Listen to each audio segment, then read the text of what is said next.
trasformati. Amen. Are you hungry for more? Għandkom ġuħa l-iżjed. Are you hungry for more? Għandkom ġuħa l-iżjed. Amen. Okay. Then grab your Bible Naqbdu l-Bibja. and say this with me. Unajdu Father, I dan. thank you Missir for the nirringrazzjak word of God. għal-kelma tiegħek. I thank you for the privilege, Nirringrazzjak għal-privileġġ, for the honor għall-onur. that I can receive the incorruptible word of God. Nistara nirċievi il-kelma bla korruzzjoni tal-kelma. I receive revelation, Nirċievi revelazzjoni, impartation, impartazzjoni, transformation. trasformazzjoni. I thank you, Holy Spirit, Grazzi Spiritu Santu that you locate me today. li inti sibtni l-lum. Speak to me Kellimni and continue to grow me u kompli kabbarni. and transform me into the image of Jesus Christ, my Trasformani Savior. fl-immaġni ta' Ġesu Kristu Salvatur. I praise you, Lord. Nfaħrek mulej. I decree and declare U jien niddikjar. I will never be the same Li again. qatt ma ħankun iżjed In l-istess. Jesus' mighty name. Fissem Ġesu Kristu. Hallelujah. Halleluja. Turn to your neighbor Mur għand il-ġirien Tell your tiegħek. neighbor Għajt il-ġirien and tell him or tell her, U għajdilhom. this is the words you're going to see me. Ek ħatarani l-lar li tista tarani. Hallelujah. This is the words you're ever going to see Inti me. da l-ar li tista tara lili. Hallelujah. Because after this, I'm going to be better. Għax wara din ħankun ħafna ħjar. Okay. Amen. You may be seated. Tistaw tpoġġu.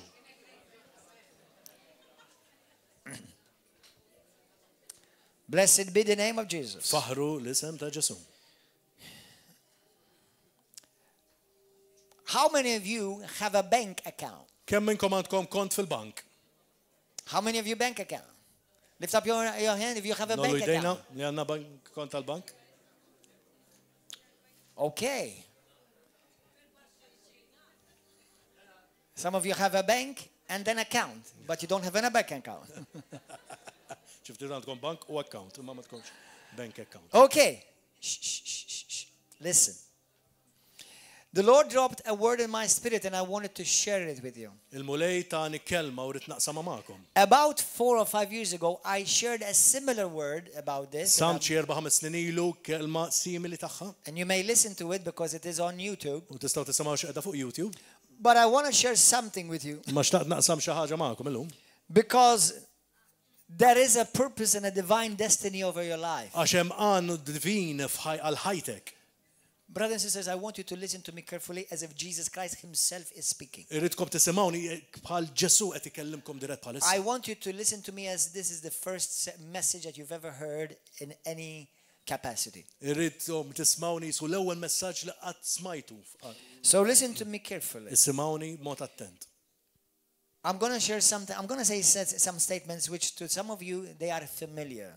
Ħanajd ċertu stqarrijiet li għal xi ftit minnkom huwa familjari. But be careful of familiarity. Imma qogħdu attenti mill-familjarità. Because many people miss God's call, God's plan, God's purpose because of familiarity. Għax ħafna jitilfu l-għan talla imħabba l-familjarità. So ask right now, Holy Spirit, say this, Holy Spirit, Għajdu hekk, Spiritu Santu, deliver me eħlisni from familiarity. minn familjarità.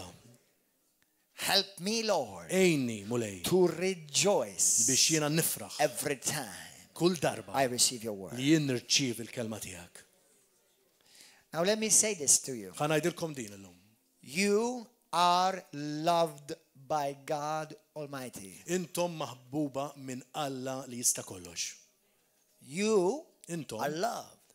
maħbuba. You are called Intom imsejħa and you have a purpose on your life. u hemm għan għal ħajjitkom. There is a purpose upon your life. Hemm għan għal ħajjitkom. It's different from everybody else's purpose. Hija għan differenti minn taħat But there is a real and genuine purpose on your life. imma hemm għan ġenwin għal ħajtek. You are not just a church member, Inti m'intix membru ta' knisja biss. and if you're part of River of Love, you're definitely not a member. Hekk inti parti minn River of Love m'intix membru. You are a son or a daughter. Inti iben jew bint. We don't grow members, we grow sons and Għax aħna ma daughters. nkabrux membri imma ulied. Amen. Amen. But I want this to really sink in your spirit. Nixtieq li din tidħol fil-fond ta' qalbkom. There is a divine destiny of your life, on your life. Għan divin fuq ħajtek. And you are not here just so that you can fill up a chair. U inti m'intix qiegħed hawnhekk biex tissaħħan siġġu. There is a divine destiny of your life. Appuntament divin għal ħajtek. God has marked you. Għax Alla immarkak. And the fact you are here, U l-moment il-fatt li jataw. God wants you to hear this. Iridek tisma' dan. And all those who are following on YouTube, U dawk li qed jissimgħu fuq YouTube. listen to me carefully, Issimgħuni b'mod ċar. because this word is for you as well. Għax dil-kelma hija għalik ukoll. Your destiny Id-destin tiegħek is not about just being a nominal Christian, mhux biex inti tkun Kristjan nominali. or that you just say that I love Jesus. Jew kellha biex ngħid li jiena nħobb il-Ġesu. Your destiny is much higher than that. Id-destin tiegħek huwa bil-ferm ikbar. God believes in you much more than you believe in you. Alla jemmen fik iżjed milli inti temmen fik innifsek. I'm being serious. Qed inkun serju. And if you had to know who you are from his point of view, Jekk inti tkun taf min inti verament mill-naħa tiegħu, you will stop doing nothing. inti tieqaf milli tagħmel xejn. You will stop doing nothing. Inti tieqaf milli ma tagħmel You xejn. see, Satan has two purposes for your life. Għax Satana għandu ġiex għanijiet għal One, ħajtek. L-ewwel to wieħed take you to hell. biex hu jieħdok l-infern. And if he has not succeeded in that, Jekk ma jinnexxilux, he will try hard on the second one. ħajprova jagħmel mill-għanmu tiegħu għat-tieni And waħda. that's to stop your divine destiny. Li huwa li jżommok mid-destin divin tiegħek. Now, every one of you in here, Għal kull wieħed waħda minnkom. if you have truly accepted Jesus Christ as your Lord and Inti Savior, verament aċċettajt il-Kristu bħala sidek is-Salvatur, he lost the first one. u telef diġà l-ewwel battalja. Hallelujah, thank Halleluja. God. Grazzi mulej. Thank you, Grazzi Jesus. Ġesu.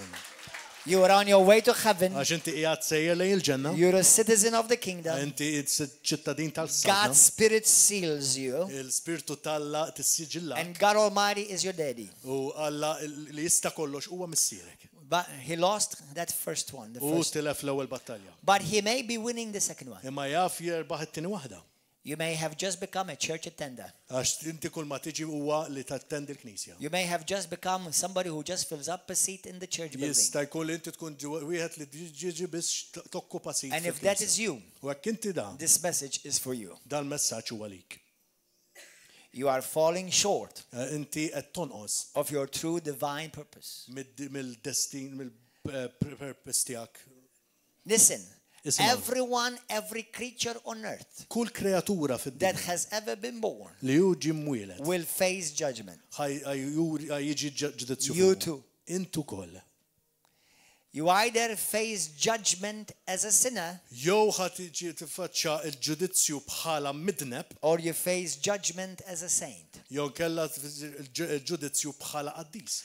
None of you, Xejn ħadd minnkom unless if you are not born again, sakemm inti m'intix mwieled and if mill-ġdid. you're not born again, Jekk inti m'intix mwieled in mill-ġdid, a few more minutes you're going to get an opportunity to be born again. xi ftit minuti oħra jkollok opportunità biex inti tiġi But mwieled if you mill-ġdid. truly believe Jesus Christ is the Son of the living God Imma jekk inti verament temmen li Ġesu huwa l-iben and tal-ħajja have accepted him in your life, u inti aċċettajtu f'ħajtek, hallelujah, you will never be part of the first judgment. inti qatt mu ħadd tkun parti mill-ewwel ġudizzju. Because that would mean being thrown in the hellfire with the Antichrist, with the false prophet. Għax hekk tintefa' Forever. fil-bellija tan-nar mal-Antikrist u mal-Anġel. If you escape the first judgment, Hekk inti evitajt l-ewwel ġudizzju, now the Christian faces the second type of judgment. issa l-Kristjan qed jaffaċċa t-tieni ġudizzju. And that is where every Christian will meet. U hemmhekk fejn kull Kristjan ħajiltaqa'. So this message is not for the sinner. Allura dal-messaġġ mhuwiex għall-midneb. As a matter of fact, for the sinner, let me just share a quick message. Għall-midneb ħanatilkom messaġġ ħafif. u malajr. Without Jesus Christ, Mingħajr Ġesu Kristu, you're already marked for hell. inti diġà għall-infern. Just like the Christian is already marked for heaven. Bħalma Kristjan huwa diġà markat tal-ġenna.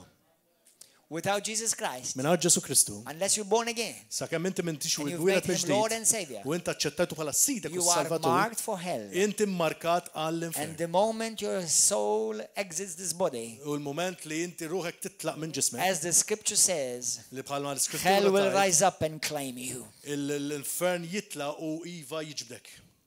But if you're a saint, Imma kinti qaddis. if you're a child, Hekk inti you will ibben still jew bint. face judgment. Inti ħatgħaddi minn ġudizzju wkoll. This time is not concerning where you will end up, Did-darba ma jfissirx fejn inti ħatmur as far as whether heaven or hell. li jekk inti xsejjer il-ġenna jew l-infern. This time it will be as far as how you will be in eternity. Din id-darba huwa kif inti ħatkun ġol eternità.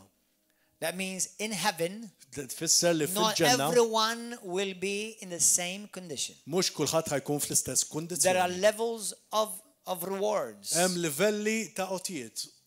Amen. Amen. Hallelujah. Halleluja. You see, you are saved by grace. Intom salvati bil-grazzja. Because grace Għax and grazzja righteousness u are a gift. ġustizzja huma qotja. You have been received the gift of righteousness. Inta rċevejtu l-qotja tal-ġustizzja. Romans 5:17. You cannot ever Romani- make yourself righteous more than you already are. Ma tistax li tkun iżjed ġust milli int. Are you getting that? Qed tismaw? So you are righteous. Għalhekk inti ġust. But if you're righteous, Hemmhekk inti ġust. but not obeying your calling, Hemmhekk m'intix qed tobdi s-sejħa tiegħek. you're a dumb righteous. Inti verament miskin, ġust imma miskin. Jew baħnan iżjed minn ġej.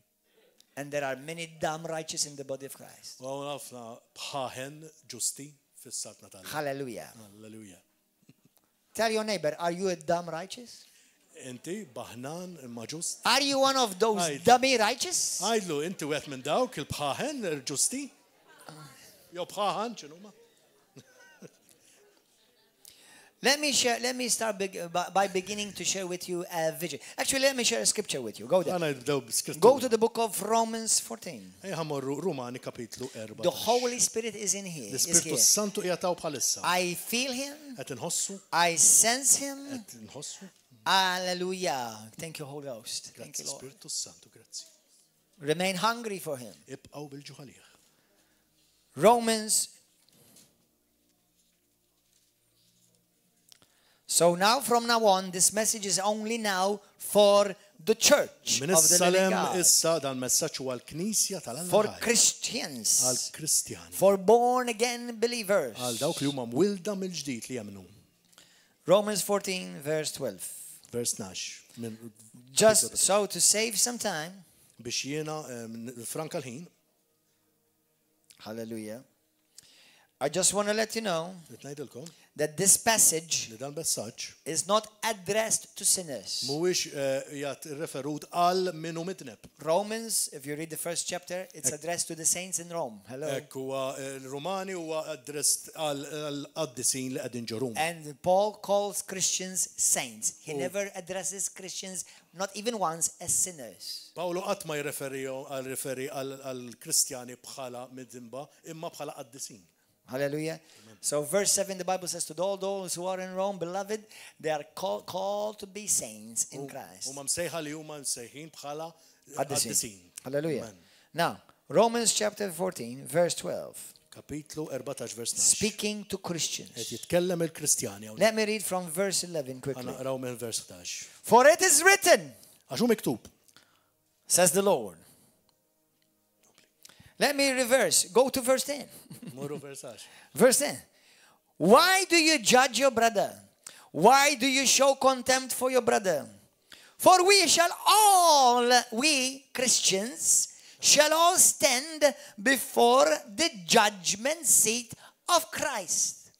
Vers 10, imma int għax tagħmel ħaq minn huk, jien jew int għax tmaqdar lil huk, għax aħna bħala Kristjani il-kol qatt irridu nidru quddiem it-Tribunal ta' Kristu. You're going to be facing judgment one day. Intom ħadd tmorru quddiem il-ġudizzju xi darba. Every Christian will be judged. Kull Kristjan ħajjiġi ġudikat. It's not concerning hell or heaven. M'għandux jaqsam ma' infern jew ġenna. It's concerning now how you will be in eternity. in Issa heaven. imma jgħid fuq kif int ħadd tkun Whether you will- ġol ġenna. Gain all the rewards that God has for you, Jew ħadd jieħu lotjiet kollha li Alla or għandu għalik, whether you will lose all the rewards God has for jew you. kella inti ħadd titlef lotjiet kollha li Now Alla listen to għandu me għalik. carefully. Isimgħuni daw. A gift is free. Għotja hija b'xejn. A reward is earned. Imma meta inti tieħu xa reward. Hija toħodha, tiksibha. Everybody say it. A gift is Għotja free. hija b'xejn. A reward is earned. Inti rigal toħodha. when you give me a present for my birthday on the 7th of January, Meta inti tagħti il-tieni rigal fit-12 ta' Mejju. That's my gift. Dak huwa għalija. That's a gift. Dak huwa dija kotja. But if I do, let's say I'm doing a job, Meta jiena qed nagħmel xi xogħol, let's say I wash your car. jew kell naħsel il-karozza. Forget I'm the pastor right now. I will wash your car. Okay, I give you a wash every time you come to service. Kull darba li tiġi jiena naħsilkom, kull darba li You get a service and you get a washing. Ikolkom ħassla, ikolkom service ukoll. Hallelujah. Hallelujah. So, if I give you a car wash, for example, naħsilkom il-karozza. and I'm doing that as a job, U qed nagħmilha bħala when I say to you 10 euros please, or 25 euros, 25 euro. that is not, when you give me the 25 euros, that's not a gift. Dat inti ttini dik 25 euro. I did something to earn that. Jiena inħodha bħala saralju għax ikun. Do you understand? Do you understand? Qed tifhmuha? So you worked for it. Għax inti ħdimt għaliha. You receive heaven as a gift, Inti rċivit bħala qotja il-ġenna, but rewards are worked for. imma xi ħaġa li inti ħaqek hija il-reward. Why do you think Jesus Christ in the book of Revelations to the churches, Meta taħseb li Ġesu qal meta tkellem lill-knejjes he says, fir-Revelazzjoni. I know your works, I know your works, Jiena I know your naf works. xiġifieri naf il-ħidmiet tagħkom jgħid. L-opri tagħkom. He's addressing Christians there. Qed jiddirezza lill-Kristjani speċifikament. Hello? Hello? We've been saved by grace to faith, and that was not of yourselves, it is the gift of God. Aħna ġejna salvati bil-grazzja, ma dik mhijiex xi ħaġa tagħkom imma xi ħaġa li bħala grazzja mġejja minn Alla. Amen. Ja, otja. Ja, otja. Bidetejlek. Regal. Gratis. Bxejn. Ephesians chapter 2 verse 8 and 9. Efesini. Okay? But then when you Tnejn, are tminja, tisa. saved, Meta inti tiġi salvat, then you have worked prepared. allura inti għandek dak Verse ix-xogħol li huwa 10. preparat li huwa versa. Ephesians chapter 2, now you've been destined to do good works. Allura issa destinat biex inti tagħmel xogħol tajjeb. Hallelujah. U opri tajba. So you won't be judged upon your gift, you will be judged upon your rewards. Inti ma tiġix iġġudikat fuq lotja imma fuq il-rewards. Amen? Amen. Hallelujah. So, let's continue to read. Nkomplu naqraw. Verse 11. For it is written, Għaxu miktub. as I live, says the Lord, every knee shall bow to me, and every tongue shall confess to God. Għax jekk hu miktub daqskemm jiena ħaj jgħid il-mulej kull irkoppa tiltlewa qudiemi u kull il-sin jistqar l-Alla. Every knee, I say every knee. Kull irkoppa.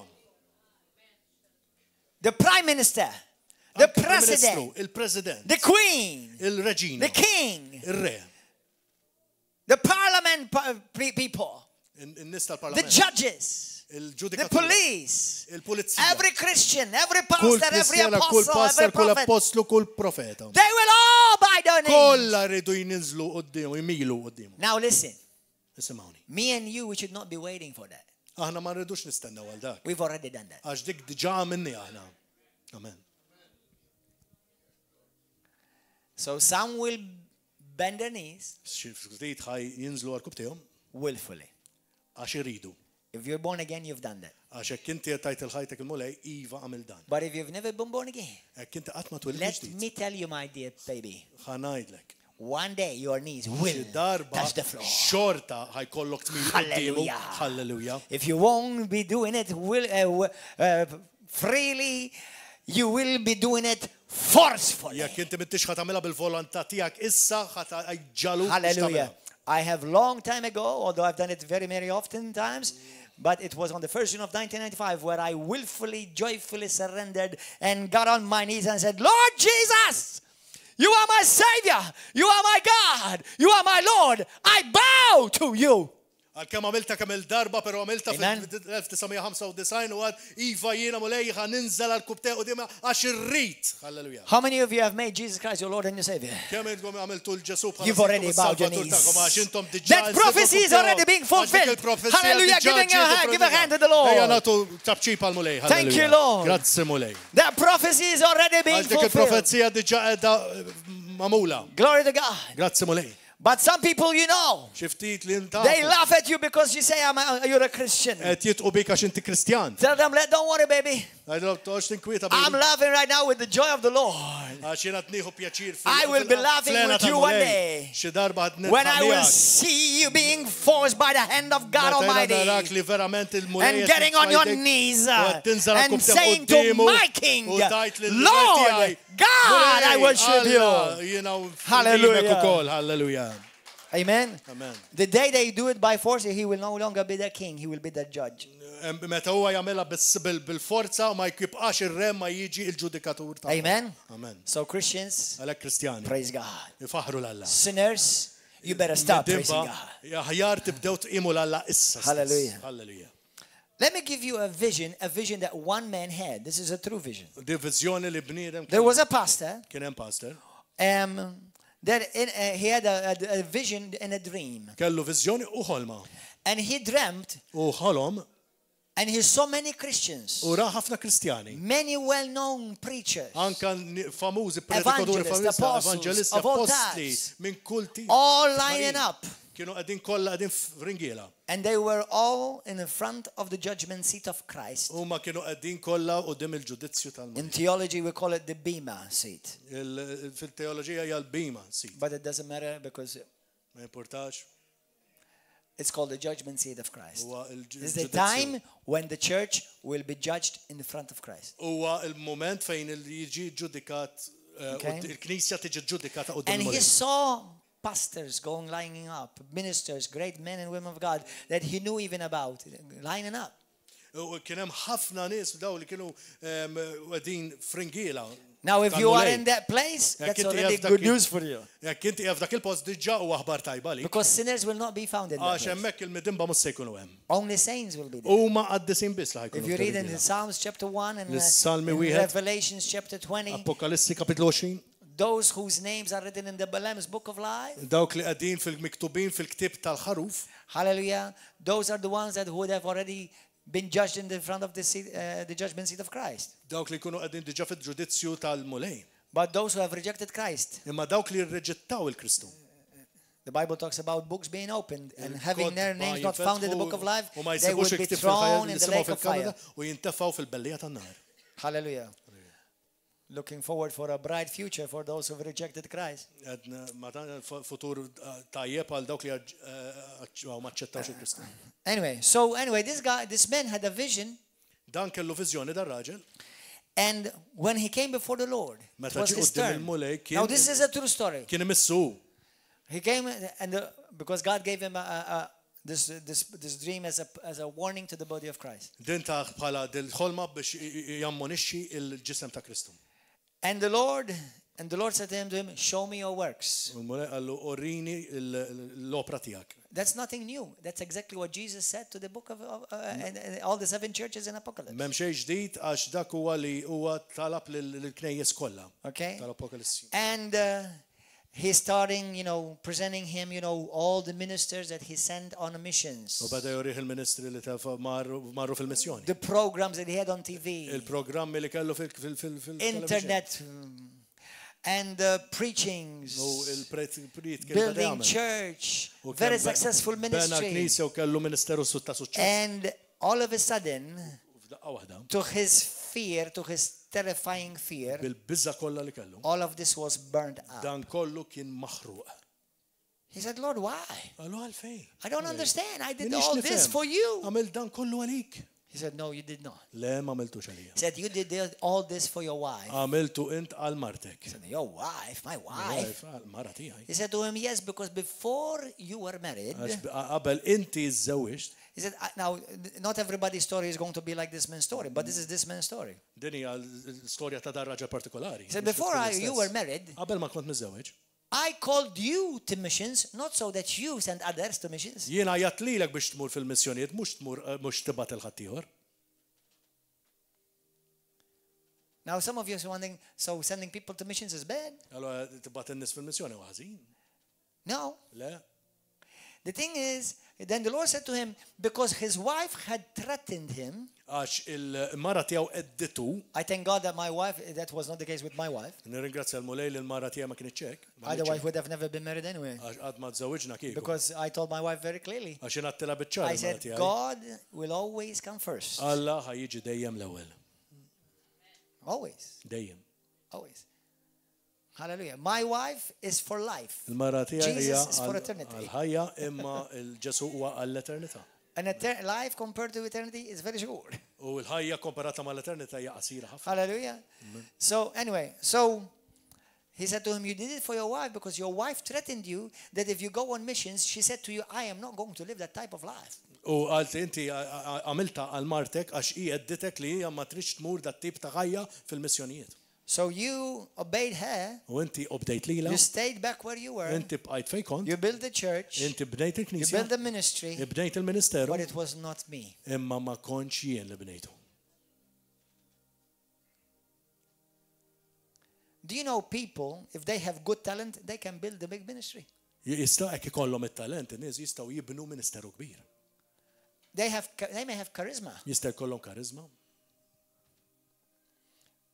So he said to him, son, Allu all these works ibni dan ix-xogħol kollu li are għamilt burned huma maħruqa. because this is not what I had called you to do. Għax jiena ma sejjaħtlekx biex tagħmel dan. And then he saw a lady coming up. Mbagħad ra mara tila. Nobody knew about her. Ħadd ma kien jaf biha. No, she didn't have a famous name. Ma kellix isem famuż. And when he saw how the Lord spoke to her, Meta ra kif il-mulej kellem and she being faithful to the little things that he had told her to do. ili kienet fidila għal dawk And she was l-affarijiet żgħar li faithful. kienet hija tagħmel u And baqgħet she fidila did it. u għamlitha. The Lord gave her the rewards of faithfulness. Il-mulej tagħha They were both saved, tal-fidi. but the first one Tal-faithfulness suffered tagħha. great loss of rewards. Ma l-ewwel wieħed verament tilef ħafna mir-rewards. And the Bible indicates, U l-Bibja tindika. now the suffering of great rewards, the Bible says very clearly, and we're going to talk about it. We're going to say it. Ħan nitkellmu fuq li inti titlef mill-lotjiet. But the Bible indicates how even in heaven, Il-Bibja there tindika li are anke people fil-ġenna who may be saved, li hemm nies but li will not see għalkemm God. salvati ma jarawx il-Alla. Can I give you why I believe that? Nista' ngħidilkom għal xiex nemmilha? Because everything in the New Testament is modeled on the Old Testament. Għax kollox li hemm fit-Testament ġdid huwa In the Old modellat Testament, fuq l-Antik. the temple had three sections. Fit-Testament l-Antik The it-tempju outer kellu courts, the inner courts, and the Holy of Holies. tlet sezzjonijiet. Who saw God in the Old Testament? Min ra l-Alla? Only those who entered the Holy of Holies. Dawk li kienu biss fil-Holy of Holies, fil-post Now they entered the courts of the Lord. U daħlu iva fil-btieħi They tal-mulej. praised him. U faħru. They were not part of the sinners. Ma kienux parti They were a people of covenant. mill-midin badax but they kienu never nies saw tal-patt imma qatt ma raw l-Alla. Now, you see, we've preached against sin, and we should. Aħna pratkajna kontra dnup u hekk għandna But nagħmlu. not to do what God called you to do is a sin. Imma dak li inti ma tagħmilx dak li Alla tisejjaħlek biex tagħmel huwa dnub. See, we see when the Bible says in Hebrews chapter 12, verse 14, without holiness nobody will see the Lord. It's not talking about just because you don't watch pornography anymore. Mela inti titkellem fuq Lut meta jgħidlek li inti dak li Dawk li mingħajr dussija ma jistgħux jaraw wiċċalla, mhux qed jitkellem biss fuq il-pornografija, kemm ovvjament tarax il-għox tara l-pornografija. Okay? Or he's not talking about stealing or lying. mhux qed jitkellem fuq il-serq jew kella fuq il-gideb. What does holiness mean? Xi tfisser qdusija? Come on, tell me. Holiness means you don't put on makeup. Ma tagħmilx make-up? Now, thank God I don't put up makeup. Don't worry about that. Grazzi lej ma nagħmilx make-up jien, tox tinkwita fuq hekk. Holiness means when somebody is truly set apart and consecrated unto God. Qdusija jew meta xi ħadd jinqata' għalih u jkun konsagrat għal Alla. And do you know who are those type of people? U tafu minn huma dawn nies? Who will enter the Holy of Holies? Dawk li huma ħajidħlu fil-post li żied qaddis. The remnant, Il-ftit. the intimate. Dawk li huma intimi. Those who didn't just receive the gift of righteousness, Mhux dawk biss li rċevew lotja tal-ġustizzja. but through righteousness, Imma permezz they tal-ġustizzja. worked their holiness. Huma ħadmu l-qdusija. You see, the Lord once said to me, Xi darba l-mulej qalli, he said to me, son, qalli ibni, for me to save you, jien biex jiena nsalva, for me to help you and to make you enter into my place, biex jiena biex tidħol fil-preżenza tiegħi. it costed me everything. Jiena ħallast kollox. But for you to enter the Holy of Holies, it will cost you everything. Imma biex inti tidħol fil-post li żjed qaddis, inti ħajswik kollox. Many, if you are a Christian, you are saved and you are going to be in the courts. Jekk inti Kristjan, inti ħadd tkun salvat u ħadd tkun fil-btieħi. But many of you will never see God. Imma ħafna ma tarawx There are many il-Alla. Christians that will never see God Ħajkun hemm ħafna Kristjani ma jarawx il-Alla. because they're not living holy. Għax mhux qed jgħixu ħajja They're qaddisa. not truly set apart for God. Mhumiex verament maqtwajna l-Alla. They're half in the world, Imma nofshom fid-dinja, half with God. nofshom They're fil-Malta. compromising. Qed jikkompromizzaw. They're not truly serving God from their heart. Mhux verament qed jaqdu l-mulej mill-qalb. They just walk in fire insurance. Qed jitlu fl-insurance. They have escaped hell, Qed ħarbu Ħarbu mill-infern. but they're still smelling like smoke. Imma qed jinxtammu riħa taħruq. Brothers and sisters, Ħuti. 1 Peter chapter 4 go. L-ewwel Pietru kapitlu 4. Hallelujah. Say, Holy Spirit, Spiritu Santu, speak to me. kellimni. Don't let me leave this Ħallinix nitlaq place dal-post. this same way I came. L-istess mod kif jiena ġejt. Brothers and sisters, Ħuti. everything God, now as Christians, once again I remind you, as Christians, Bħala Kristjani ħnerġa' nfakkarkom. everything God has called you to do Dak kollu li Alla sejħilkom biex tagħmlu. will do two things. Ħajjagħmel ġiex affarijiet. One, L-ewwel ħaġa. it will always build the church. Dejjem ħatibni l-Knisja. Or I can say, it will build the kingdom. Jonga biex iżjed u iżjed But jibni the s-saltna. kingdom is spread through the church. Imma s-saltna hija mferxa permezz tal-Knisja. Number two, Tin ħaġa. everything God calls you to do Dak kollu li Alla tisejjaħlek biex will tagħmel. always bring him the glory. Inti ħaddejjem ħaġġiblu il-glorja. Halleluja.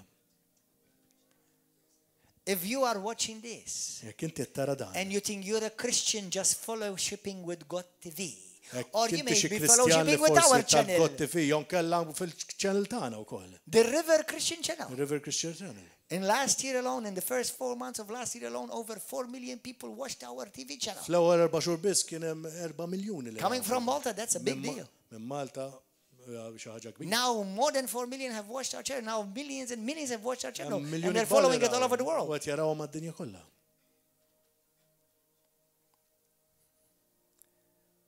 Hallelujah. Halleluja. But brothers and sisters, Ħuti. the Lord is preparing a glorious bride. Il-mulej qed jipprepara arrusa glorjuża. Do you know how many, I've said this many times, and Għatta it kemm grieves me, il-darba u verament and it tweġġani. saddens me. How many souls we have come, Kitni. we have seen accept Christ as Lord and Savior Kienaw in this place alone. I'm not talking even on the streets. Ħafna rieħ li ġew hawnhekk u iva u taw ħajjithom il-mulej. How many of you have seen people accept Christ on the street, in their job, in their work, or somewhere? Lift up your hands. Kemm nies rajtu lin-nies ġew How many of them il-mulej have fuq come to il-xogħol? church? U kemm minnhom ġew il-Knisja? I'm not talking necessarily because they have come to a building. We're the church. Ma jfissirx li għax ġew ġobinja hawnhekk bħala ma' Knisja. But let me give you a warning, and everybody listening, listen carefully. Di u simgħuha sew. Unless you are a vital and active part in the church, Sekemm inti tkun attiv fil-Knisja. let me say that again. Ħanerġa' The ngħid. Spirit of the Lord is speaking to those who have ears to hear. Il-Spirtu Alla jitkellem għal dawk kollha li għandhom il-widnejn jisrisem. Unless you're a vital, active, obedient part of the church, Lament li inti parti attiva u bidjenti u fidila you will fil-Knisja. never, Inti qatt. never, Qatt. never, Qatt. never, Qatt. never, never Qatt. fulfill your divine purpose of God. ħatwetta il-lan divin ta' Alla. Qatt mu ħatamela. Because God's calling is not to build your ego, but is to build his people. Għax Alla mhux qed jgħajjatlek biex tibni l-ego tiegħek imma biex tibni s-satna tiegħek. So for those of you who are in sin right now as you hear this. Dawk kollha li qegħdin fid-dnub bħalissa li qed tisimgħuni. And you say, "Oh, I love Jesus. I read the Bible." Jiena nħobbu l-Ġesu. Oh, Pastor. Oh, I follow all your programs on TV. Pastor, jiena nsegwi il-programmi kollha fuq it-television. But don't tell me to come to church. Imma tgħidlix biex niġi l-Knisja. Don't tell me to be part of the Tgħidli fellowship. biex jiena nkun parti mill-fellowship.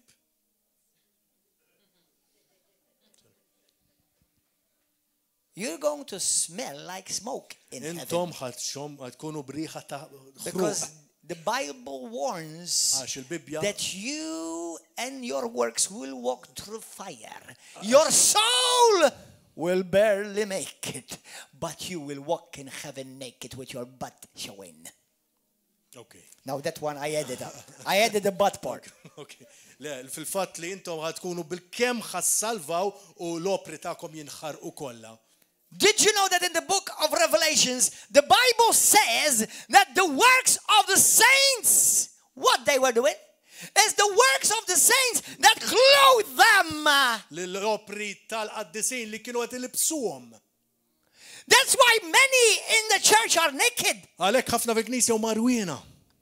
On their way to heaven with their butt naked. Huma sejrin lejn il-ġenna bil-warrani. Because they do absolutely nothing for the kingdom of God. Għas-saltna talla. And you're going to face Jesus on the judgment day. U ħadkunu morru qudiem And il-ġudizzju for ta' all Ġesu. eternity, U għall-eternità kollha. you will cry tears of shame. Inti ħadd tikbi bil-mistħija.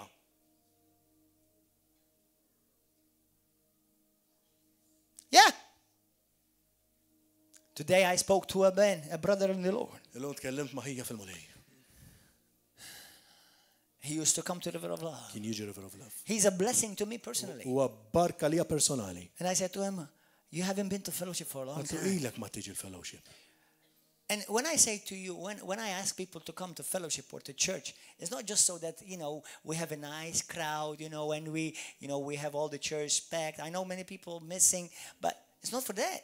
Ma tajna ngħidilkom tiġu l-fellowship mhux biex nimlew il-post, mhux għalhekk. It's because I live with the awareness Imma x'jiena ngħix that unless you serve God, li jekk inti ma taqdix il-Alla, you're going to go through fire. inti ħatgħaddi minn dak in-nar. And you're going to suffer great loss. U inti ħatieħu telfin And you kbir. will live in eternity U ħatgħix fl-eternità with shame bil-mistħija on your name. fuq ismek.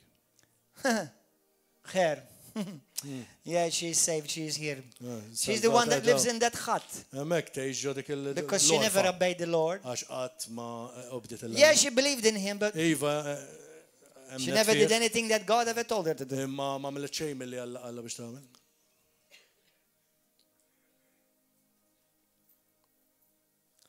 Him. Yeah, I know. We know him. Yeah, we know him. Nafu. Yeah, he's here. He's in heaven. U qiegħed iva Yeah, he lives in that part where, jgħix f'dik il-parti. where their works reveal that what kind of obedience how they serve Li the juri l-opri master. tagħhom juri x'kien jagħmel. He's not a happy camper. Ma tantx qed jieħu pjaċir fejn qiegħed. Now, he's not in hell or Mhux she's- qiegħed l-infern, but there is shame. imma hemm il-mistħija. How many of you would like to live in all eternity? Eternity, not a couple of years. Eternity. Kemm minnkom tridu tgħixu l-eternità, mhux ftit snin, imma l-eternità In shame. fil-mistħija. Not in hell. Mhux fl-infern qed nitkellem. In hell is not shame. In hell is torment. Għax fil-infern mhuwiex mistħija imma torment. So thank God you have escaped that. Grazzi mulej. Thank God. Ħlistu għadik. Grazzi mulej. You see, many Christians, many of you, all you do Ħafna is here, minnkom you just fill up a seat. Tiġu that's all. hawnhekk biex ġast timlew siġġu. And you don't fill it often either. U laqqas timluħ ta' spiss laqqas. Go to 1 Corinthians chapter 3. Just in case you're doubting what I'm saying, if it's in the Bible or not. L-ewwel ta' Korintin kapitlu 3. Are you okay, guys? Għadkom tħossukom You see, you have an account. Għandkom account. Do you know that you have an account? Għandkom kont. Every one of you have an account. Għandkom kont kull wieħed waħda minnkom. And it's reserved in heaven. U qiegħed fil-ġenna. You do really have an account. It's not Verament just għandkom kont. it's not just a theory. It's Mhix you xi ħaġa ta' really teorija, have an iva account. vera għandkom kont. Do you know that your angels are recording all that you do? Tafu li l-anġli jirrekordjaw dak I'm kollu not li talking tagħmlu. about the sins. Mhux qed nitkellem fuq id-nubiet. Because the Bible says that He has Għax washed away all our Għax il-Bibja sins. tajt li And our sins He remembers no more. U d-nubiet tagħna ma jiftakarhomx iżjed. But they're taking account of, go and tell my servant to, for example, you need to go with Pastor Gordon or with Brother Ruben. I want you to serve in Gozo. Go and say, no, I don't like the sea. And I like to get there early in bed, Pastor. Forsi mur inti trid tmur taqdi ġo għawdex, jgħidu l-ma jġobniex il-baħar, irrid norqod kmieni. Go and tell her, I would like her to give the testimony in the church of what great things I have done in her life. Jon kellha mur għajdilha li inti trid tagħti testimonianza fil-Knisja u l-affarijiet kbar li Oh, għamilt fil-ħajja Pastor, tagħha. listen, I can tell you face to face, but I'm ashamed. I'm just very reserved. God Pastor, nista' understands. ngħidlek jiena f'wiċċ b'wiċċ imma mbagħad jiena verament nistħim quddiem in-nies, tifhem. What are you doing to build the church? X'qed tagħmel biex tibni l-Knisja? It's the bride of Christ. Hija l-arusa ta' Kristu. Why don't you, son, I would like you to serve as an usher from now on. Jiena nixtieqek li inti tibda taqdi bħala xer. Oh, no, to be honest, no, I don't want usher, pastor. I would like to preach, actually. Le, jiena mhux għaxer nixtieq, imma nixtieq nibda nipritka fil-fatt. Okay, if you have that grace and that gift, Kif għandek dik il-grazzja u dik it will be recognized over your life, verament but inti ħadd tiġi marraf fuq. start building up. Ibda ibni fuq. Start showing faithfulness. Ibda uri fedeltà.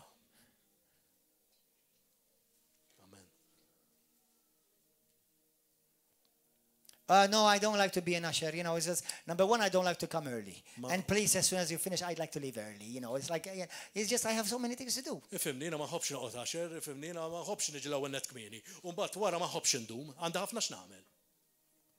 You see, excuses. Dawn huma skużi kollha. Do you know what you've just done?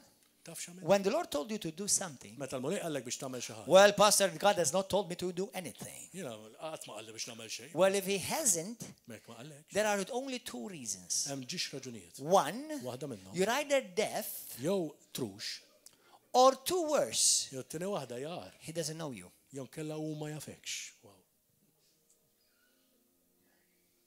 And you're not His. U m'intix tiegħu.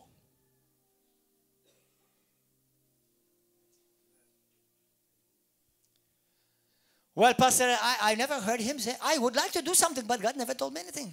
Jien nixtieq nagħmel xi ħaġa ma laqgħat ma qalli xejn. Has Pastor told you to do something for the church or in the church? Għallek il-pastor biex tagħmel xi ħaġa fil-Knisja jew Has maybe the pastor's wife, has she asked you to help in an jew area? kellha l-mara tal-pastor qatlek biex tgħin xi. Like one day, one sister came up in the Jew darba oħt qaltli. She said to me, Qaltli. I said to her, please, sister, would you please grab the broom and just clean a bit the stairs because somebody made a mess?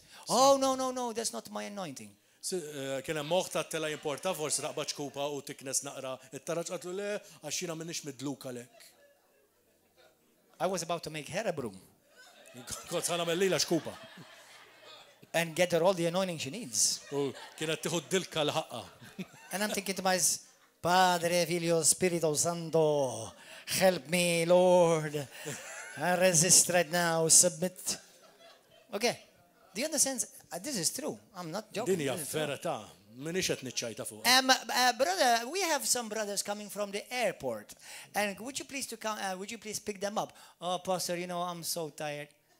Għandi xi aħwa li ġejjin ġo l-airport, tista' tmur tiġborhom naqra mill-airport u tantx kemm jiena jien. We have a large group of people, like in this week, this conference, for example, we have about 30 international ministers coming to this conference. Għandna 30 ministers internazzjonali. Would you like, can you please, do you have a room or do you have a bed where you can keep them? Għandek xi Oh, no, excuses. I don't like to have people in my Ma house. ħobx ikoll in-nies. No, you please don't give me that, Tgħidlix di, it-tieni What do you want me to give you? Mela xi trid Nothing, preferably. it-tieni xejn aħjar. Let me tell you something. Ħanejdilkom xi ħaġa. I say this with the power and the authority of Jesus Christ. Ngħidilkom di bil-qawwa u l-awtorità ta' Ġesu Kristu. One day, Xi darba. many of you will cry many tears. Ħafna minnkom ħadd tikbu ħafna. And the Lord will open a screen before you and He will see me in the suit preaching this message to you. And you've done nothing about what you've heard. U ġarba jiftaħ screen qudiemkom ħajraw li nippriedka dak li qed ngħidulkom bħalissa u intom ma tkunu għamiltu xejn fuq li nkun għattilkom. The Church of God is an army of servants. Il-Knisja tal-Alla hija armata ta' għaddejja. Tell me where you are serving. Fejn qed taqdi inti?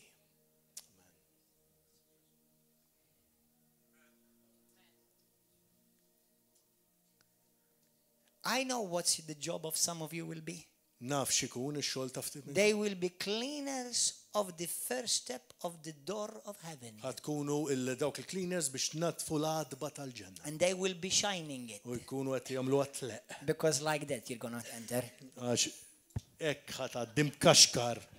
Like that's how you're going to enter into heaven. Ħaddi imkaxkar bl-eżatt.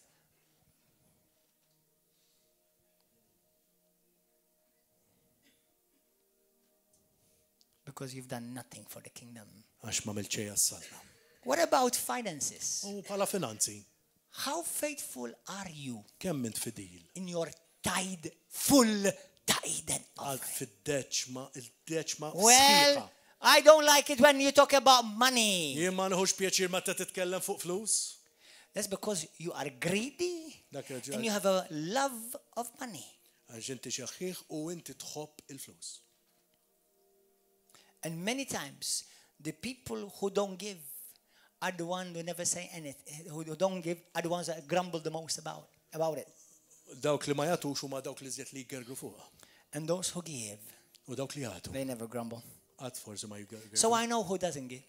U naf min allura. And I know who don't give their full tithe as well. U naf min ma jagħtix il-deċma sħiħa. Not because I check anything about you. Mhux għax niċċekkja xi It's ħaġa because fuqek. some Christians are so dumb, they go around telling everybody, oh, I don't give my tithe. Għax għal-Kristjani għaw jgħidu li ma nagħtix id-deċma. Do you think you're giving it to me? Taħseb li qed tittija lili?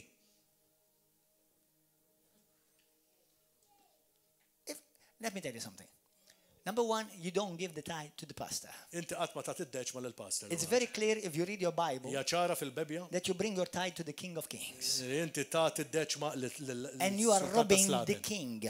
U inti qed tissaq lis-sul. And he's holding account. U qed jara kollox, u qed iżomm akkont ta' kollox. And then he will tell to you one day, U not jiġi only you fuqek. did not do nothing for my kingdom, Mhux m'għamilx but you xejn even għas-saltna. robbed me of my... Terġa' sraqt li s-saltna. These are in the Bible. Did you know that Dawn these huma things are in the affarijiet Bible? fil-kelma ta'.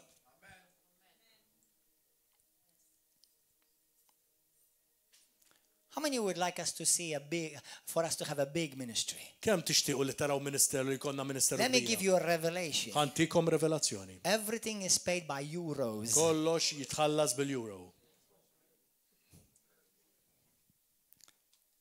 And it's thousands upon thousands. U hemm eluf kbar. But let me even if it was free, Anka kjab xejn. you still bring the tithe to Għax the inti Lord. xorta tittat id-deċma.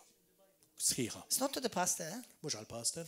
Why I said it many times. U għattek kemm il-darba. Now, if you come up to me and say, hey, Pastor, listen, I have a 50 euros from you, a blessing, go and eat, have a nice Chinese, Indian meal with your wife and your kids.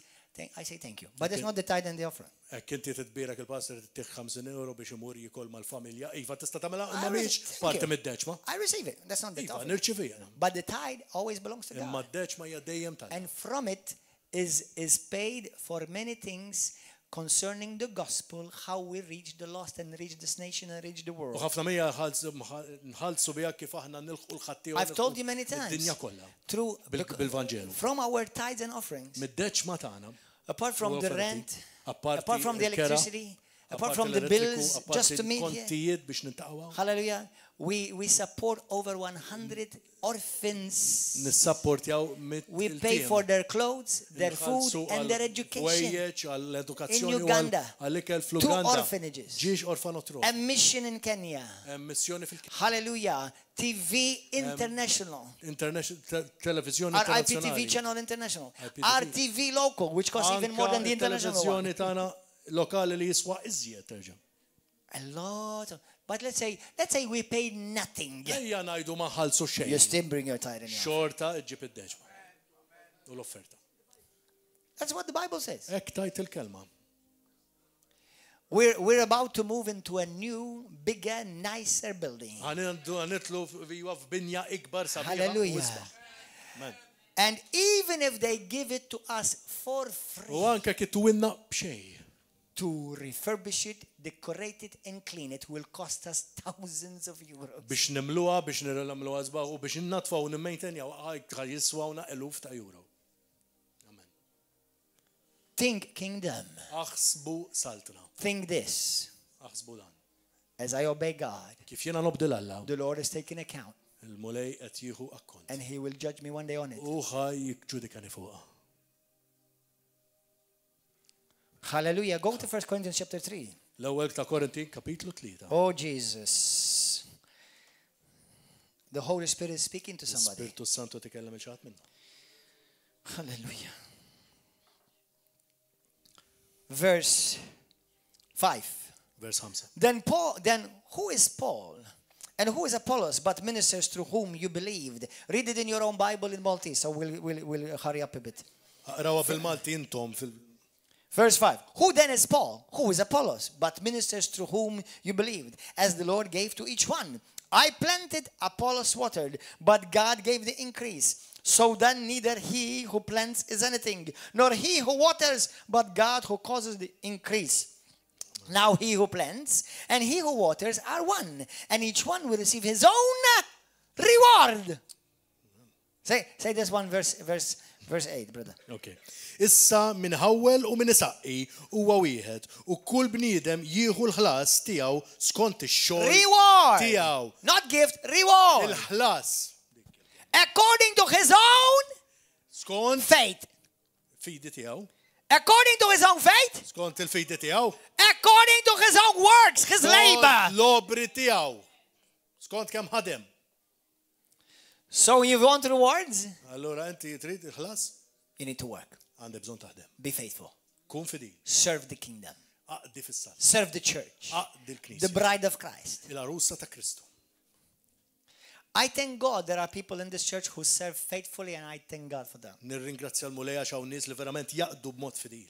And I appreciate you all. U napprezzakom kollha. Even more, God appreciates you. Iżjed u iżjed Alla japprezza. One day your works will show. Xi darba l-opri tagħkom ħajidru. Although some of them even show even now. Anka ftit minnhom jidru issa stess. But many of you don't do nick. Imma ħafna minnkom ma tagħmlu xejn.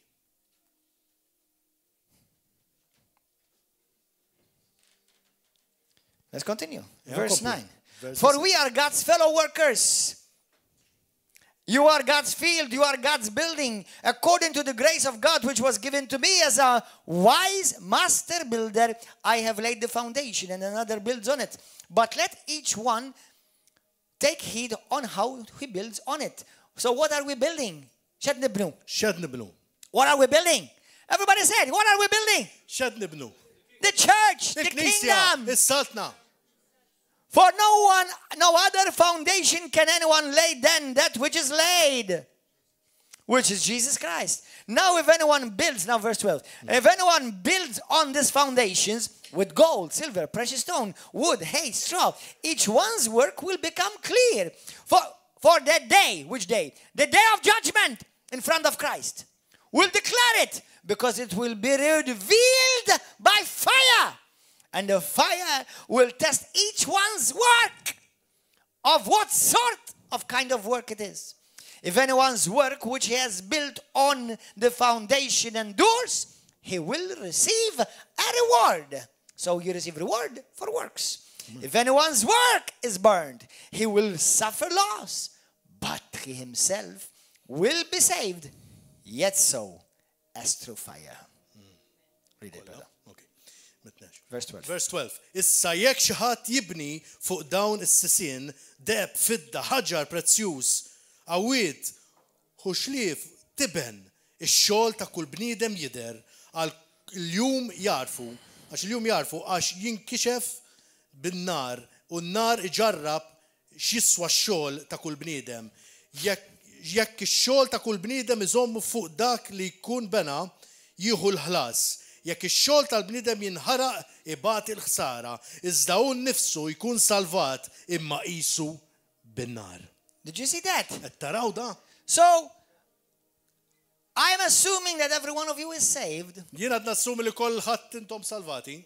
If you are Jekk a intom- Christian, a real jekk Christian. inti verament Kristjan.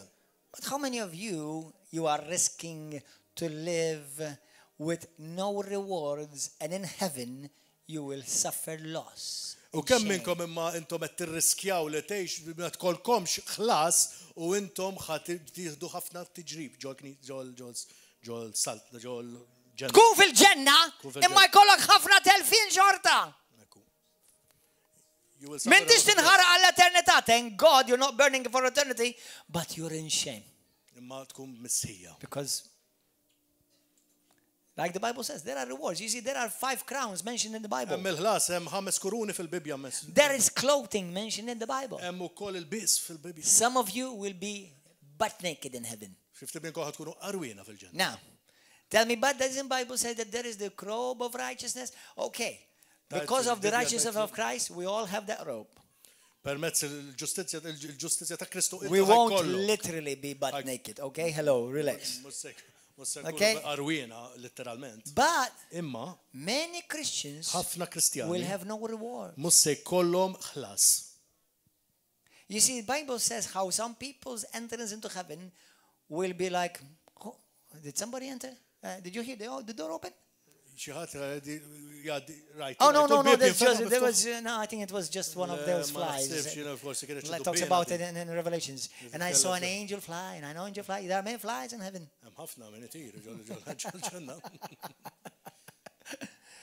But then some people's entrance will be.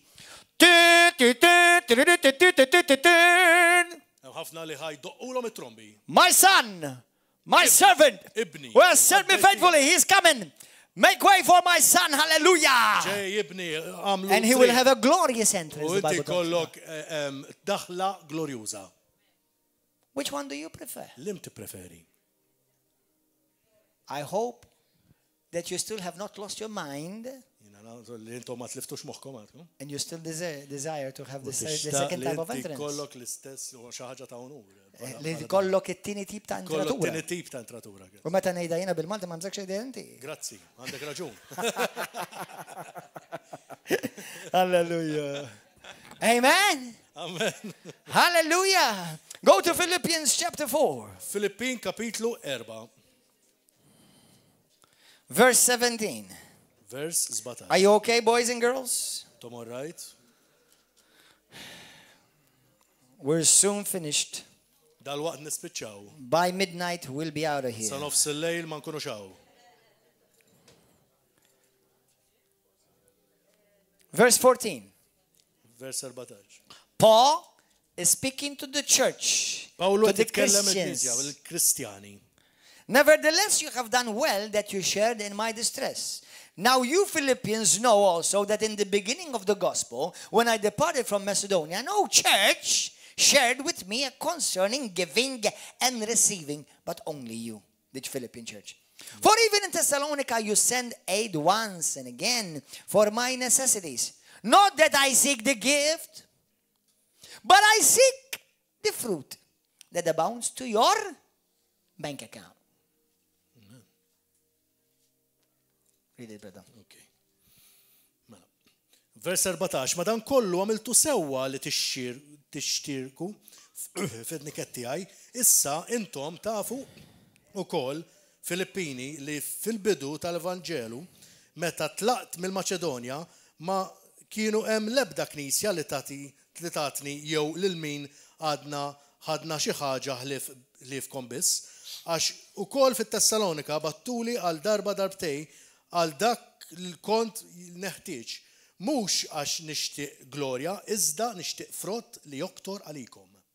So, what is the context of this? X'inhu l-kuntest ta' dan? That God is recording. How many of you remember Ananias chapter 10 of the book of Acts? Kemm tiftakru f'Ananija f'kapitlu 10 ta' Atti? What touched God's heart? X'misslu qalbu l-mulej? His giving. Li l-lotja. And the Bible says his giving was recorded in heaven. Għax il-iva lotja tiegħu ġiet irrekordjata fil-ġenna. Let me say that again. Ħanajdilkom.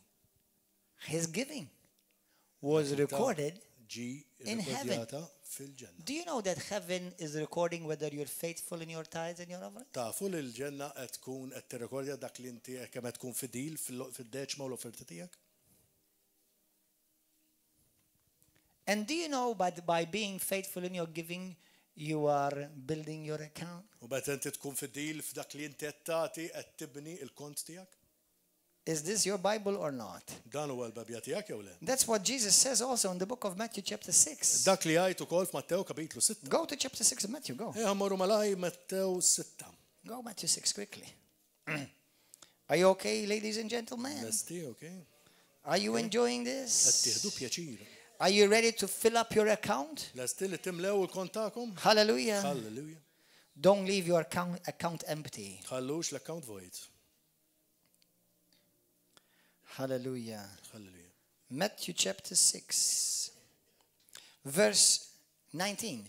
Do not lay up for yourselves treasures on earth, where moth and rust destroy and where thieves break in and steal. But lay up for yourselves treasures in heaven, where neither moth nor rust destroys and where thieves do not break in and steal. For where your treasure is, there your heart will also be. Amen. La taħżnux teżori fl-art talikom fejn il-kamla u s-saddit iħassru u fejn il-ħallelin ifittxu u jisirqu. Iżda aħżnu għalikom teżori fis-sema fejn il-kamla u l-saddit u ma jħassru u fejn il-ħallelin la jiftħu u lanqas jisirqu. Can anybody tell me what is the context of that message? Tistgħu tgħiduli x'inhi l-kuntest ta' dan il-messaġġ? Come on, everybody tell me. Għajduli It's called material. hija materjali. Material needs. It's Affarijiet talking about ta' food, bżonn. it's talking about clothes, Affarijiet ta' and it's talking about ikel, money. ħwejjeġ. And what do many people worry today every day? U fuq ix As Jesus says in that same passage, If you don't just- worry about what you shall eat. Tox tinkwita x-seti. Don't worry that you're not going to have enough money. Tox tinkwita li tibus. Don't worry about you're not going to have enough what to wear and what to Tox eat. tinkwita x-set tilbes jew setikol. But this is what you should be concerned about. Għandek tinkwita. The kingdom of God first. L-ewwel is-saltna ta' His righteousness. il-qdusija. And then all these things, including material, anka l-materjal. will be added to you. Jizdidulek. So it's talking about financial things. Mhux qed jitkellem fuq finanzi. Don't spiritualize everything in the Bible. Toqgħodx tagħmel kollox spiritwali. So God is taking account whether you are truly investing in your heavenly account. Kemm verament inti qed tinvesti fil-kont tiegħek You may be sowing euros, forsi inti qed tiżra l-euros. but you are reaping heavenly rewards. ħlas fil-ġenna. Because in the sight of God Għax fajnejn Alla is translated qed jiġi traslott faithful, li inti faithful, fid-dil. obedient. Obbedjenti. He's doing what I told him to Jagħmel do. dak li jiena għatlu biex jagħmel. Amen, brothers and sisters. Amen. Ħuti. Let's go out of this land. Let's go to heaven Ejja mmorru l-ġenna. when our time comes Meta l-żmien tagħna jasal. and having a fat checking account waiting for you. Kont oħxon. Or savings account, I should say. Let's have a savings account waiting for you. Ejja ħajkonna kont li tfaddal fih kbir. Because you have been saving Għax up inti bqajt inti for tfaddal u eternal tfaddal rewards. għal-ħlas Hallelujah. etern. Hallelujah. Amen. Amen. Hallelujah. Hallelujah. What has the Lord called you to do? Saqsik biex tagħmel il-mulej. What has the Lord has told you to do in the church? X'qed jgħidlek il-mulej li tagħmel ġol knisja. The sin of many Ħafna li għamlu is that they're singing till this day. li qed jibqgħu jidombu I sassa. did it my way. Għamilta kif rid jien. Do you know why many people don't come to church or are not part of church? Tafu l-għala ħafna nies ma jiġux il-knisja jew mhumiex parti mill-knisja Offenses. għax jieħdu għalihom. Number one, pride. Gburija. Pride. Do Gburija. you know why? Tafu l-għala. Because they think that what they think and what they say or Għax dak kollu li what they jaħsbuma, feel li dak li jħossuma is more important and it's superior to what God said. huwa iżjed importanti huwa superjuri minn dak li jgħid Alla. That's right. That's right. Għalhekk. Oh, I don't want to come to church. I just love Jesus. I just like to talk to him by myself. Nitkellem għalija personali ma' Ġesu. They have unresolved issues. Għandhom ċertu diskussjonijiet li għadhom ma' I was talking to a brother yesterday. Kont qed nitkellem ma' ħija. I said to him, my brother, we haven't seen you for a long time. Ili ma narak. Oh, he said to me, oh, but I have not forgotten anything you've taught us. Jiena ma nsejt xejn li inti għallimtni. I wanted to jump on that right away, but I thought I let it go. Fuq ma ħallejt għaddejja. Okay. He said to me, you know, I still read the Bible. Naqra l-kelma. I still pray. Nitlob. And obviously, anybody like that, I did not ask him about it. I wonder where he's sending his tithe and offering. Let me tell you something. If you quit coming to River of Love as a church, and you are no longer any part of any healthy church anymore, you still continue to rob God. Inti xorta tibqa' tisraq l-Alla. And it will be held in your account. U inti ħatibqa' wkoll qiegħda tagħti rendikont tagħha. Just like people say to me, oh, I don't want to come to River of Love because otherwise you ask me to be baptized. Ma rridx imur River of Love inti staqsini biex nitgħamed. Oh no, another couple this week. Kelli koppja oħra dil-ġimgħa. Although it is the man rather than her, she is more of the victim. Ir-raġel mill-mara. I don't want to come to church anymore because when we come you always tell us to get married. Now obviously they've been together for many years, they have a kid. So they prefer to go to hell fornicating. So why they don't want to come to church? Because they prefer hell. Simple as that. So, since they said I don't want to come to church because you always tell us to get married, then what you're telling me, I'm telling you the truth and you simply hate God. Simple as that. And by the way, that type of people, there are no Christians like that. Christians living in willful sin may not be Christians at all. I know that Christians sin because there's a weakness still inside of us. But nobody claims to be a true Christian and live in willful sin.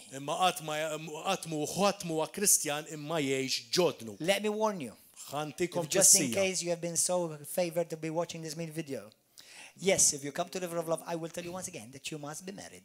However, if you prefer to go to hell, no worry. Bye. Fil-fatt ngħidilkom ħaġa li jekk inti ħatiġi River of Love ħanajdek biex tiżżewweġ, imma jekk inti ma tridx tista' tmur l-infern. Hallelujah. Hallelujah. You know, so it's pride. Unresolved. One brother said to me, Pastor, I don't come to church. He said to me, I would like to come, but my wife does not want to come. Pastor, nixtieq niġi mal-mara tiegħi ma tixtieq. Let me remind you, men and women of God. On the day of judgment, you will not be facing your wife or your husband. I told my wife, I said, if you ever stop coming to church, I will still go to church. And I want to remind all the men and the women in all over the world, if your wife left you, or you're the woman of God and your husband left you, can I give you a wonderful word of encouragement? Your calling was given to you. Because before you were given the wife or the husband. My wife neither gives nor takes away my calling. If you've been called, your wife left you, continue to serve God. If you've been called and your husband left you, continue to serve God. I'm aware that you may have certain difficulties. God will take that into account. Hallelujah. Hallelujah. Grazie. Thank you, Jesus. Thank you, Jesus. Hallelujah. Grazie, Jesus. You know, on a Facebook page, I'm about done. Praise and worship team, come. On a Facebook page, there was this. Look, you know how when there's something you press like. You know, how many of you, when you see a nice quote on a nice video or a nice saying, you just say like? How many lift up? Have you done that? I've done that. Now listen, there was a Facebook quote. It said this: God is love. Do you know how many likes that got? 32,733 likes. Wow. Wow. God is merciful. Alla huwa taħnina. You know how many likes this got? Taf kemm kellha likes? 36,088. 36,088. God is good. Alla huwa tajjeb. Oh man, this was big. Dik kellha kbir. This was 52,850 likes. 52,850. Then, he who loves me obeys me, says the Lord. Dak min ħobni jobdini. You know how many likes that had? Taf kemm kellha likes? 0. 0. Mercy Jesus. Let me tell you something. Ħanajdilkom. You are saved by grace Inti salvat bil-grazzja because God loves you. għax Alla jħobbok. You are rewarded Inti għandek il-ħlas because you love God. għax int ħobb l-Alla. Amen. That's good. Amen. And in heaven, it's going to be revealed Ħad tiġi revelata. not how much God loved you, Mhux kemm Alla jħobbok, but how much you truly love God kemm inti ħabbejt l-Alla. by serving Him, Billi taqdir, by obedience, bil-ubidjenza. by submitting yourself Billi inti tissottomet to the plans, għal-pjanijiet, to the purposes għall-anijiet that God has for you. li Alla għandu għalik. And before we bow our heads to pray, U qabel ma nbaxxu rasna biex say nitolbu. this with me. Għajdu dan. Say it, don't think it, say it. Mhux taħsibha għajda f'ommok. God, Alla, God, Alla, God Alla has a plan, għandu pjan, has a purpose għandu għan for my life. għal ħajti. And this purpose U dan lan will always għajkun dejjem serve my brother, jaqdi l-ħija, serve my church, jaqdi l-knisja, serve the body of Christ, jaqdi l-ġisem ta' serve Kristu, the bride of jaqdi Christ. l-arusa ta' Kristu. And this purpose U dan lan will always għajkun dejjem bring glory to my jaqdi God. glorja lill-Alla. Hallelujah! Hallelujah! Praise God. Faħru l-Alla. I said to one brother, U għat il-ħija minnhom. how are you going to serve God with your calling Kif ħataqdilmu lej bis-sejħa tiegħek? if you're not an active part of the church? Jekk inti m'intix parti attiva tal-Knisja. When you Met evangelize, inti qed tevanġelizza. which church you're going to send them to? Fej ħatibatom bħala Knisja? The one that you're not part of yourself? ħatibatom fej minti m'intix parti minna? If you're going to encourage a brother or a sister, Jekk int ħatinkoraġġiħu joħt, how are you going to do it kif ħatamela? if you don't have fellowship with your brothers and Jekk inti sisters? ma tixxirikx mal-aħwa. If you have a gift of the Holy Spirit, Jekk int għandek għotja tal-Ispirtu where are Santu, you going to use it? fej ħatuża? At the grocery shop. Ħatmur għand il-grocer. And the Lord spoke to me this word. U kellimni l-mulej. Listen. U għalli. Many of God's people Ħafna minn nies tal-Alla love to hang out much more jħobbu iżjed joqogħdu with the whore mal-aħba rather with the bride. milli mal-arusa. You see, the whore in this context is the world. Il-aħba f'dal kontest hija Il-prostituta. Prostituta Is the world. hija d-dinja. And many Christians spend time much more with the prostitute U hija ħafna ħin mal-prostituta rather than with the bride. milli mal Me and you are called Mal-arusa. to beautify aħna rridu the nkunu bride. mal-arusa. Sometimes it's okay to go to the prostitute so that you will help her become the bride. Importanti tmur għand il-prostituta biex tgħinha tiġi għand l-arusa, But not end up spending all the time with the bride, with ma the mhux prostitute, tqatta l-ħin kollu mal-prostituta. and never with the U bride. qatt mal-arusa. Let's bow our heads. Ejja. And before we pray, U meta qabel ma nitolbu, I want to challenge you. jiena irid Is God- nisfidakom. Are you going to find your account full in heaven? Ħassibu l-kontakom imli fil-ġenna? Are you going to be found faithful in your tithes and your offerings? Ħadd tkunu fidili fit-teċmi u Are you going to be found faithful in serving the bride? ħadd tiġu murija bħala fidili billi taqdu Right now, where you are. Fejn qiegħed inti. Let us bring our tithes and our offerings. Ejja nagħtu deċmi u l-offerti. Full. Sħaħ. And after today, U wara llum. take it seriously what I'm saying. Ħuduha serja dak li qed ngħidilkom. Start serving the bride. Ibdew aqdew l-arusa. Start serving the Church of Christ. Ibdew il-Knisja ta' Kristu. Amen. God is taking note. Alla qed jieħu nota. Amen. Amen. Let us bring our tithe Ejja nagħtu d-deċma and our offering. u l-offerta. Say this with me. Għajdu din warajja. Let's pray a general prayer. Ejja nitolbu talba ġenerali. Precious Father, Prezzjuż missier. I have heard your word. Jiena smajt il-kelma tiegħek. The Holy Spirit has spoken to my heart. L-Ispirtu Santu kellimni ġo qalbi. I want to start a brand new start. Irrid nibda bidu ġdid. I know one day Jiena naf li ġurnata minnhom I will be at the judgment seat of Christ. jien ħankun quddiem it-tron tal-ġudizzju tal-Mulej. And he will judge my works. U ħajġġudika l-opri tiegħi. From now on, Minn issa l-qudiem. help me to build my account Ejni biex jiena nibni l-kont tiegħi. with righteous works, Bl-affarijiet ġusti. with my obedience Bl-obbedjenza tiegħi. in serving the King, Li naqdi in l-sultan tiegħi. obeying him in what he's called me to do. Li nobdih fuq dak kollu li hu qalli biex nagħmel. Father, Missier. I repent Jiena nindem. where I have not obeyed Fejn jiena ma obdejtx so far. sissa. I want to change. Ejn ħanirrid ninbidel. I don't want to have all my works burnt up, Ma rridx li l-opri tiegħi jinħarqu kollha. but I want them to be Ma purified jridu jkunu puri.